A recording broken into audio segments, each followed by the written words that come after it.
சர்வதேச விண்வெளி நிலையத்தில் சிக்கியிருக்கும் சுனிதா வில்லியம்ஸ் பூமி திரும்புவதில் மீண்டும் தாமதம் ஏற்பட்டுள்ளது. ஒரு வார திட்டத்தோடு விண்வெளி சென்றவர்கள் அடுத்த ஆண்டு பிப்ரவரியில் பூமி திரும்புவார்கள் என்று கூறப்பட்ட நிலையில் கடைசி நேரத்தில் சொதப்பியிருக்கிறது நாசா. சுனிதா எப்போதுதான் பூமி திரும்புவார்? அவரின் நிலை என்ன? நாசா தரப்பில் செல்வதென்ன? இந்திய வம்சாவளியைச் சேர்ந்த விண்வெளி வீராங்கனையான சுனிதா வில்லியம்ஸ், அமெரிக்க விண்வெளி வீரரான புஜ் வில்மோர் ஆகிய இருவரும் கடந்த ஜூன் 5ஆம் தேதி சர்வதேச விண்வெளி நிலையத்திற்கு பயணித்திருந்தனர். போயிங் ஸ்டார்லைனர் விண்கலத்தை சோதிக்கும் வண்ணம் 8 நாட்கள் பயண திட்டத்தோடு சர்வதேச விண்வெளி நிலையத்தின் கதவை தட்டிய அவர்கள் மீண்டும் பூமி திரும்பும் திட்டத்தில் சிக்கல் ஏற்பட்டது. துவக்கத்திலேயே போயிங் ஸ்டார்லைனர் விண்கலம் பல சொதப்பல்களை கண்ட நிலையில் தொழில்நுட்ப கோளாறு காரணமாக அந்த விண்கலத்தில் பூமி திரும்புவதற்கு சாத்தியமற்ற சூழல் ஏற்பட்டது. இதனால் பாதுகாப்பு கருதி போயிங் ஸ்டார்லைனர் விண்கலம் ஆளில்லாமல் இயக்கப்பட்டு பூமி திரும்பியது.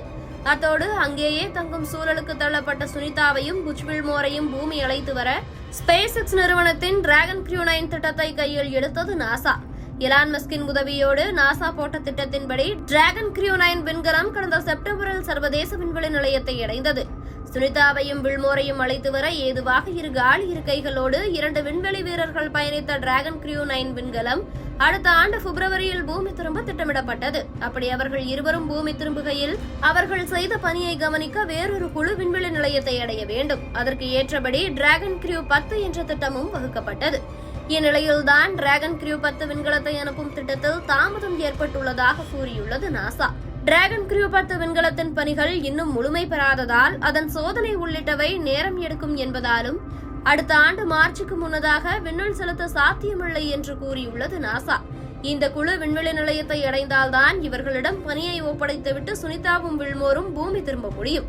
சுருக்கமாக சொல்ல வேண்டுமானால், ஆபீஸில் மார்னிங் ஷிப்ட் சென்ற ஒருவர் ஆப்டர்நூன் ஷிப்ட் வருபவரிடம் ஃபாலோ அப் கொடுத்துவிட்டு கிளம்புவது போன்ற நடைமுறைதான் அங்கும் நிலவுகிறது. இதுவரை செய்த ஆய்வுகள், அதன் முடிவுகள் போன்றவற்றை புதிதாக வரும் குழுவிடம் பிரசன்ட் செய்துவிட்டு திரும்ப வேண்டும் என்பதால் டிராகன் கிரூ 10 குழு விண்வெளி நிலையம் செல்லும் வரை சுனிதாவின் ரிட்டர்ன்ஸும் தாமதமாகியுள்ளது. இந்த தாமதத்தால் அடுத்த ஆண்டு பிப்ரவரியில் பூமி திரும்ப இருந்த சுனிதாவின் பயண திட்டம் மார்ச் அல்லது ஏப்ரலுக்கு மாறியுள்ளது.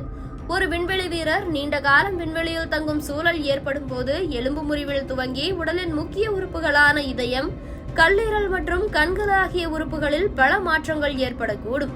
புவியீர்ப்பு இல்லாத சூழல் உடலில் பல மாறுதல்களை ஏற்படுத்தும் என்பதால் சுனிதாவுக்கும் வில்மோருக்கும் இது சவாலான காலம் என்கின்றனர் விண்வெளி ஆய்வாளர்கள்.